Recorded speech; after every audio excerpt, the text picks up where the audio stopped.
ce handicap est devenu une force.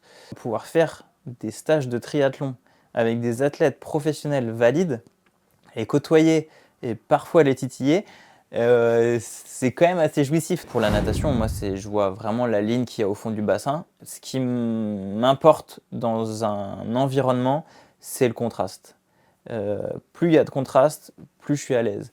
Par exemple, dans un hôtel, j'ai un sens de l'orientation quand même correct et du coup, je repère tout la première fois qu'on va à la chambre, de la réception jusqu'à la chambre.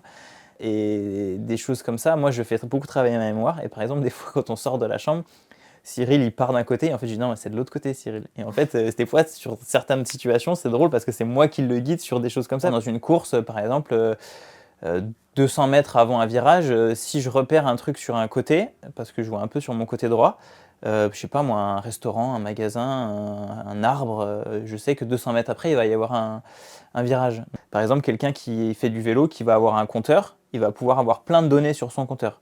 Donc déjà, moi, sur le vélo, sur le tandem, c'est Cyril qui a mon compteur devant les yeux pour savoir la puissance que je développe sur mes pédales, et c'est lui qui peut me permettre de réguler ma puissance que je développe pour pas partir trop vite ou partir trop lentement, par exemple.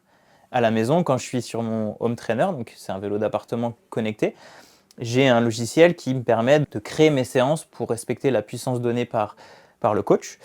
Et du coup, je suis sur mon application, je zoome pour avoir une seule donnée sur mon écran, parce que je sais que je vais pas pouvoir voir plusieurs données, et moi j'aime bien avoir quand même un retour visuel.